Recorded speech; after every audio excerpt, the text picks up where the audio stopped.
कुछ लोग ऐसे भी होंगे जो चंद्रयान 2 का तर्क देकर संशय भी जताएंगे, लेकिन इसरो ने अपनी पिछली गलतियों से सबक लेते हुए इस बार चंद्रयान 3 की सॉफ्ट लैंडिंग का फुल प्रूफ प्लान तैयार किया है।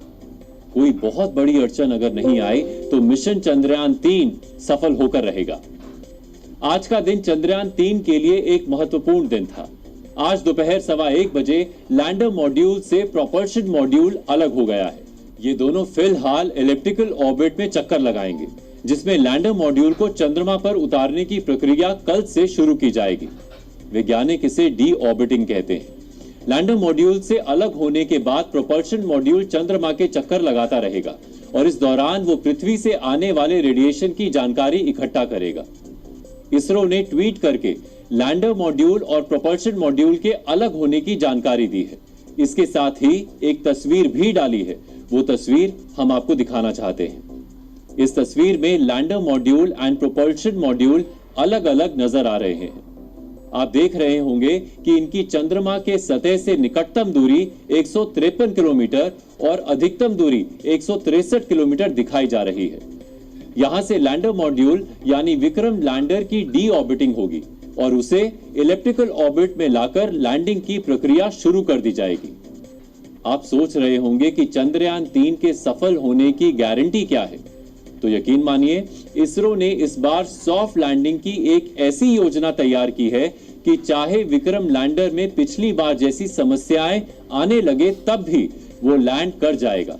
आज चंद्रयान 3 जिस स्टेज पर है, चंद्रयान 2 ने भी उस स्टेज को कामयाबी के साथ पार किया था, लेकिन वो उस अभियान की सबसे अहम चुनौती यानी सॉफ्ट लैंडिंग में चूक गया था।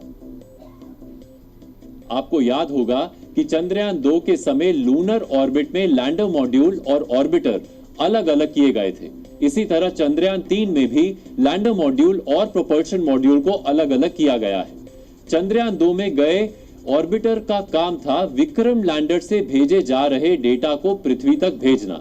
ठीक वैसे ही चंद्रयान 3 का प्रोपल्शन मॉड्यूल का काम होगा पृथ्वी से आ रहे रेडिएशंस की जांच करना।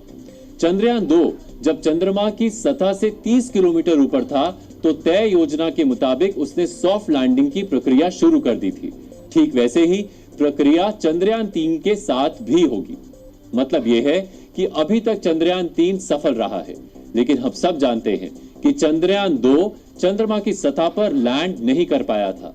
इसरो ने तब मिशन चंद्रयान 2 को 95% तक कामयाब बताया था। इसीलिए इसरो ने मिशन चंद्रयान 3 का प्लान भी चंद्रयान 2 की तरह ही रखा है, लेकिन चंद्रयान 2 की सॉफ्ट लैंडिंग के अंतिम चरणों में कुछ खराबियां आ गई थी, जिसकी वजह से चंद्रयान 2 के लैंडर विक्रम ने हार्ड लैंडिंग की थी। लेकिन इस बार चंद्रयान 3 में कुछ ऐसा बदलाव किया गया है जिसकी मदद से चंद्रयान 3 हर हाल में सॉफ्ट लैंडिंग कर पाएगा। इसरो ने चंद्रयान 2 को सक्सेस बेस्ड डिजाइन पर तैयार किया था। सक्सेस बेस्ड डिजाइन का मतलब यह है कि चंद्रयान 2 अपना मिशन तभी पूरा करता जब वो चंद्रमा पर सॉफ्ट लैंडिंग करने में कामयाब होता।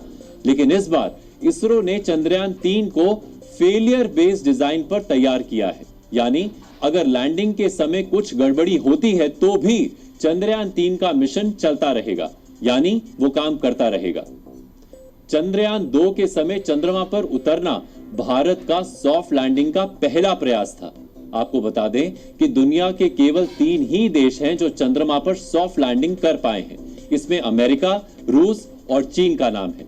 वर्ष 2019 में इसरो के पास किसी भी ग्रह पर सॉफ्ट लैंडिंग का कोई अनुभव नहीं था। इसरो ने चंद्रयान 2 की लैंडिंग साइट के लिए 500 वर्ग मीटर का क्षेत्र चुना था। हार्ड लैंडिंग के बाद इसरो को पता चला कि इतनी छोटी लैंडिंग साइट चंद्रयान 3 के लिए ठीक नहीं रहेगी। इसीलिए इस बार इसरो ने चंद्रयान 3 की लैंडिंग के लिए करीब 10 वर्ग किलोमीटर का क्षेत्र चुना है। ये पिछली बार के मुकाबले कहीं ज्यादा बड़ी जगह है। लैंडर विक्रम इस बड़े क्षेत्र में से अपने लिए सबसे उपयुक्त लैंडिंग स्पॉट का चुनाव करके लैंड करेगा। लैंडिंग के दौरान चंद्रयान 2 ने चंद्रमा की सतह की कई तस्वीर भेजी थी। इन तस्वीरों की मदद से ही लैंडर विक्रम अपने लिए लैंडिंग स्पॉट का चुनाव कर रहा था। इसरो चंद्रयान 3 की लैंडिंग के लिए चंद्रयान 2 से मिले डेटा और तस्वीरों की मदद भी लेगा। दरअसल इसरो ने चंद्रयान 2 के लिए कि इस बार चंद्रयान 3 के चंद्रमा की सतह पर सफल लैंडिंग की फुल गारंटी है। इसरो ने इस बार चंद्रयान 3 के लिए जो योजना तैयार की है वो फुल प्रूफ कही जा रही है। पिछली बार चंद्रयान 2 कुछ खामियों की वजह से क्रैश हो गया था, लेकिन इस बार चंद्रयान 3 में कुछ ऐसे अपग्रेड किए गए हैं जिसकी मदद से भले ही लैंडर विक्रम में कुछ गड़बड़ी हो जाए, मिशन चंद्रयान 3 पूरा होकर रहेगा। यानी वो चंद्रमा की सतह पर सॉफ्ट लैंडिंग करके रहेगा।